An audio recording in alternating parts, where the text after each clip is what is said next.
I caught my husband cheating, so I put itching powder in his work suits, and his boss sent him home. But what happened next taught me that revenge might make you feel powerful for a moment, yet it's the truth that actually sets you free. My name is Lauren. I'm 37 years old, and until 6 months ago, I thought I had the kind of marriage that people envied at neighborhood barbecues and PTA fundraisers in our quiet suburb outside Columbus, Ohio.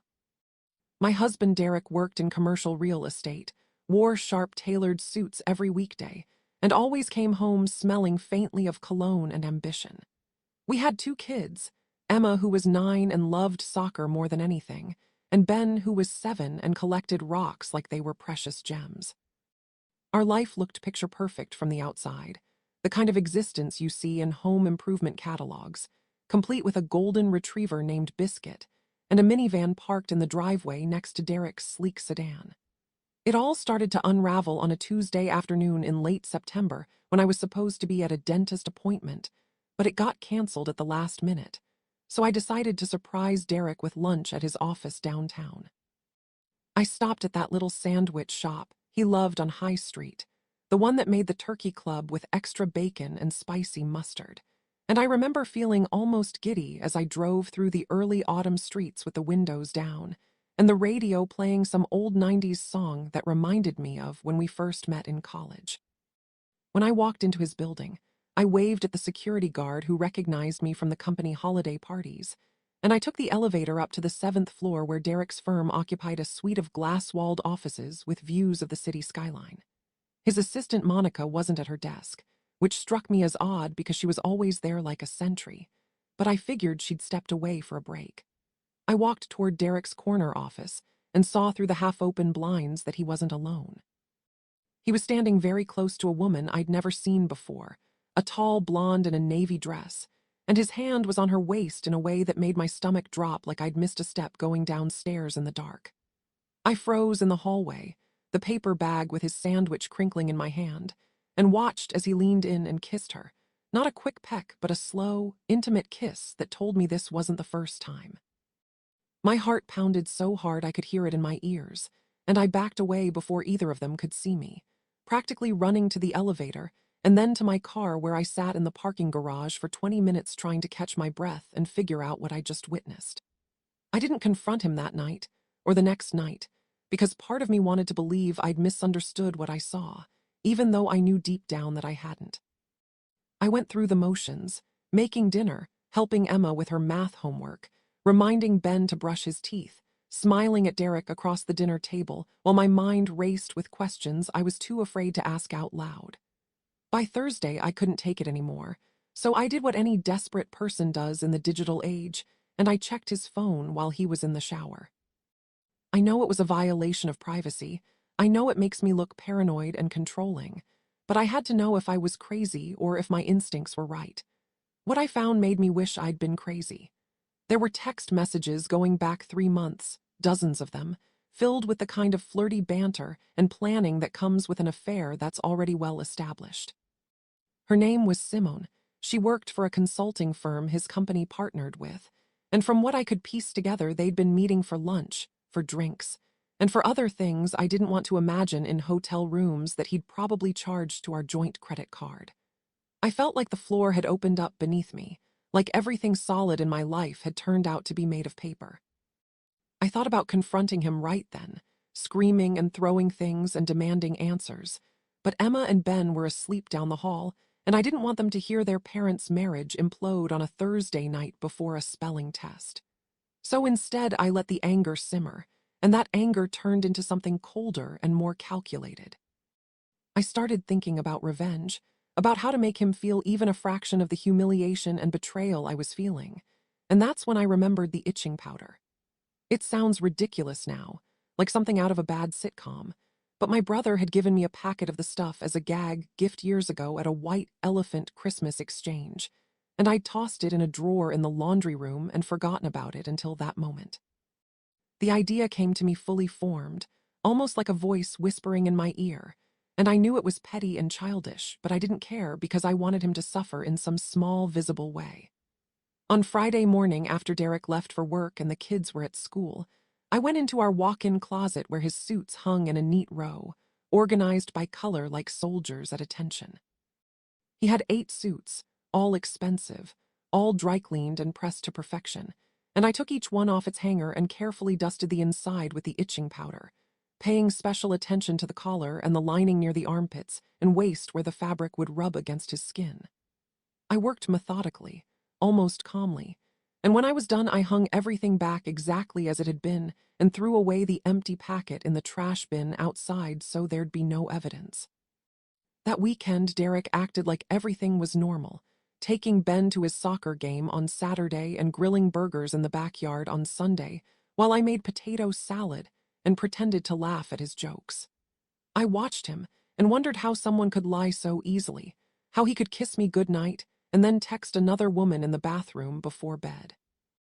Monday morning, he put on one of the treated suits, a charcoal gray one he wore to important meetings, and headed to the office with his travel mug of coffee and his leather briefcase like always.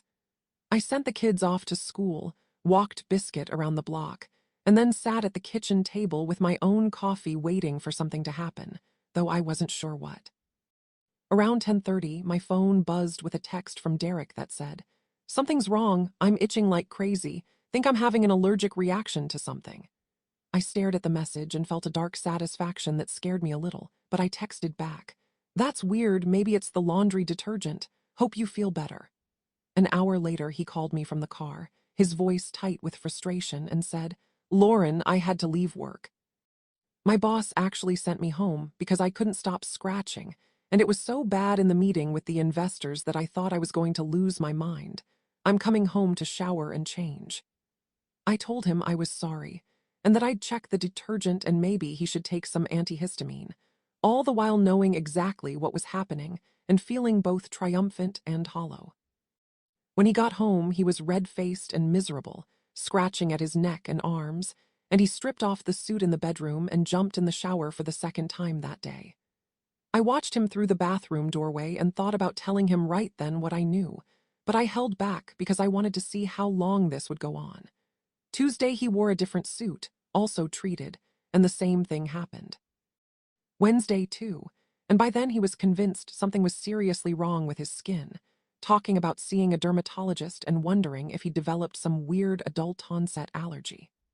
I started to feel a little guilty, watching him suffer physically while I suffered emotionally, and I realized that the revenge wasn't making me feel better at all. It was just making me feel smaller and meaner, like I'd lowered myself to some version of myself I didn't recognize. On Wednesday night, after the kids were in bed, I poured myself a glass of wine and sat on the back porch looking at the stars and trying to figure out what I actually wanted. Did I want my marriage back? Or did I just want to hurt Derek the way he'd hurt me? Or did I want something else entirely, something I couldn't quite name yet? I thought about Emma and Ben, about how divorce would split their world in half, about custody schedules, and selling the house and explaining to them why Mommy and Daddy didn't love each other anymore. I thought about my own parents who divorced when I was 12, and how I'd promised myself I'd never put my kids through that. But here I was facing the exact same situation. I realized I couldn't keep up the itching powder charade forever, and more than that, I realized I didn't want to, because what I really needed wasn't revenge but honesty, even if that honesty destroyed everything.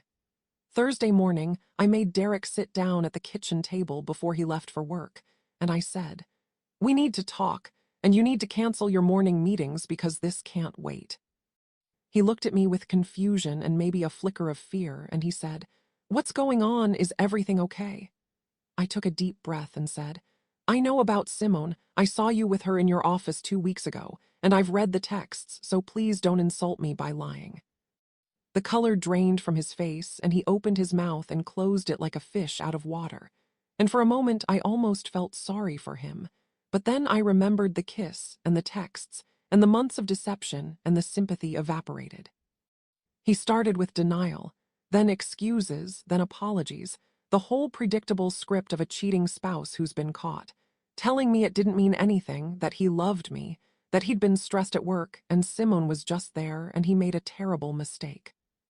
I listened to all of it with a strange detachment, like I was watching a movie about someone else's marriage falling apart, and when he was done I said, "And there's something else you should know. The reason you've been itching all week isn't an allergy. It's because I put itching powder in all your suits after I found out. So now you know what it feels like when something gets under your skin that you can't get rid of." He stared at me like I'd grown a second head, and then to my surprise he laughed, a short bitter laugh, and said, "I guess I deserved that." We sat there in the kitchen with the morning light coming through the window and the coffee maker gurgling in the background, and I said, "I don't know if I can forgive you, and I don't know if I want to stay married, but I do know that I can't keep living in this house pretending everything is fine while you're texting another woman and I'm sabotaging your wardrobe like we're in a bad comedy. We need to figure out what we're actually doing here." Derek reached across the table like he wanted to take my hand, but I pulled away, and he said, "I ended it with Simone 2 days ago. I swear. I told her it was a mistake and that I wanted to fix things with you. I just didn't know how to tell you because I didn't think you knew." I said, "You ended it because you felt guilty or because you got caught in some way I don't know about." And he admitted he didn't really know the answer to that. We decided that morning to try counseling, not because either of us was particularly hopeful, but because we felt like we owed it to Emma and Ben to at least make an honest attempt before we blew up their lives. I made him move into the guest room. I made him send me a screenshot proving he'd blocked Simone's number. And I told him that if I found out he'd lied about anything else, I would file for divorce immediately, and he wouldn't get the chance to explain. The next few weeks were some of the hardest of my life, harder even than the initial discovery, because we were living in this limbo where we were still a family on the surface, but underneath everything was fractured and uncertain.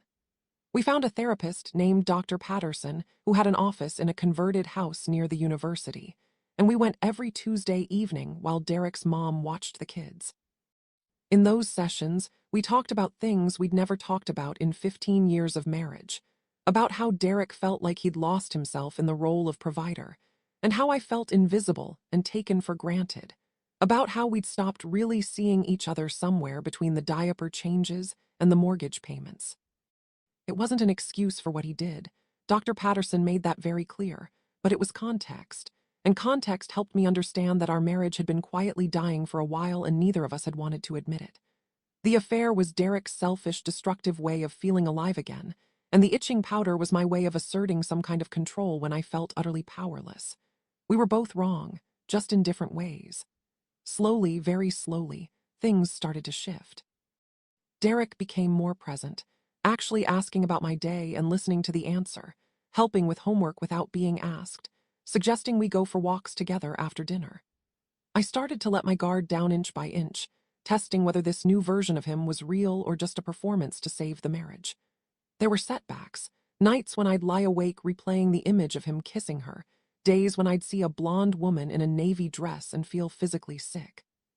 But there were also small victories, moments when we'd laugh at something Ben said and catch each other's eye and remember why we'd fallen in love in the first place. Around the 3-month mark of counseling, right before Thanksgiving, we had a breakthrough session where I finally cried in front of Derek and told him that what hurt most wasn't even the physical betrayal, but the fact that he'd shared his thoughts and feelings and daily life with someone else while I was at home managing everything alone. He cried too, which I'd only seen him do once before when his dad died, and he said, "I'm so sorry, Lauren. I was a coward, and I took you for granted, and I will spend the rest of my life proving that I'm better than that if you'll let me." I didn't make him any promises that day, but I didn't say no either. We hosted Thanksgiving at our house like we did every year, with my brother's family and Derek's mom, and a couple of neighbors who didn't have anywhere else to go. And as I watched Derek carve the turkey and Emma help me set the table and Ben sneak bites of stuffing before dinner, I realized that I wanted to fight for this, not because it would be easy or because I'd forgotten what happened, but because I believed that people could change if they really wanted to, and because our family was worth the effort.